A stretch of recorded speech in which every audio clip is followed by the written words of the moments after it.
जब भी सच्चे प्रेम की बात आती है तब श्री कृष्ण और राधा के प्रेम का उदाहरण सबसे पहले दिया जाता है।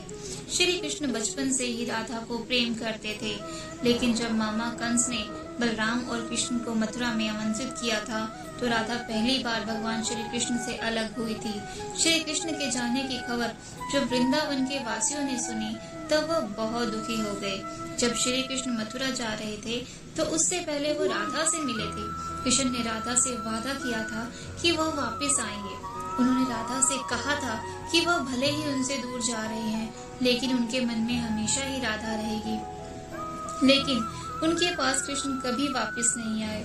मथुरा जाकर कृष्ण ने अपने मामा कंस का वध किया और उसके बाद द्वारिका चले गए, जिसके बाद उन्हें द्वारिकाधीश के रूप में जानने लगे। कुछ समय पश्चात रुक्मणी से कृष्ण की शादी भी हो गई। श्री कृष्ण को पाने के लिए रुक्मणी ने कई तरह से कोशिश की थी, क्योंकि रुक्मणी का भाई रुक्मी अपनी बहन की शादी कृष्ण से नहीं करना चाहता था। श्री कृष्ण से जिस तरह राधा प्रेम करती थी उसी तरह से रुक्मणी भी करती थी। श्री कृष्ण को रुक्मणी ने एक प्रेम पत्र भेजा था जिसमें लिखा था वे उन्हें आकर यहाँ से ले जाएं। उसके बाद रुक्मणी के पास कृष्ण गए और शादी कर ली। वृंदावन से जब कृष्ण गए तो एक अलग ही मोड़ राधा की जिंदगी ने ले लिया था। कुछ समय बाद एक यादव से राधा की शादी हो गई। अपने दाम्पत्य जीवन की सारी रस्में राधा ने पूरी की और बूढ़ी भी हो गई, लेकिन कृष्ण के लिए ही उनका मन हमेशा से समर्पित था।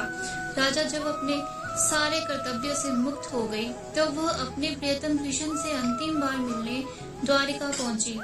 उन्होंने कृष्ण की रुक्मणी और सत्यभामा से विवाह के बारे में सुना, लेकिन वह बिल्कुल भी निराश नहीं हुई।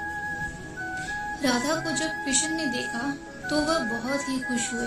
एक दूसरे से दोनों ने संकेतों के जरिए काफी देर तक बात की। कान्हा की नगरी द्वारिका में राधा को कोई नहीं जानता था। कृष्ण ने महल में राधा को देविका के रूप में उनके अनुरोध पर नियुक्त किया।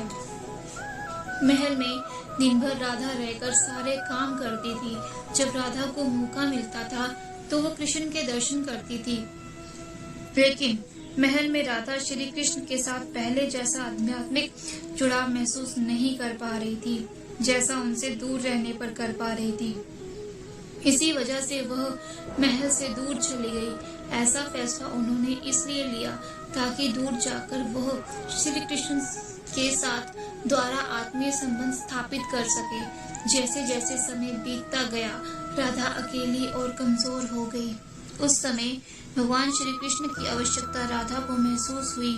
तब भगवान श्री कृष्ण अंतिम समय में उनसे मिलने आए। तब राधा ने कृष्ण से अनुरोध किया कि वह एक अंतिम बार उनके लिए अपनी बांसुरी बजा दे, और श्री कृष्ण बांसुरी की सुरीली धुन बजाने लग गए। कृष्ण ने तब तक बांसुरी बजाई जब तक आध्यात्मिक रूप से राधा कृष्ण में विलीन नहीं हो गई, और अंत में राधा ने बांसुरी की धुन सुनते सुनते अपने प्राणों का त्याग कर दिया और कृष्ण में विलीन हो गई। भगवान कृष्ण जानते थे कि उनका प्रेम अजर अमर है। इसके बाद भी राधा की मृत्यु को बर्दाश्त वह नहीं कर पाए। प्रेम के प्रतीक के रूप में कृष्ण ने अपनी बांसुरी तोड़ दी और झाड़ियों में फेंक दी। श्री कृष्ण ने इसके बाद से जीवन भर में बांसुरी नहीं बजाई। तो यह थी आज की कहानी।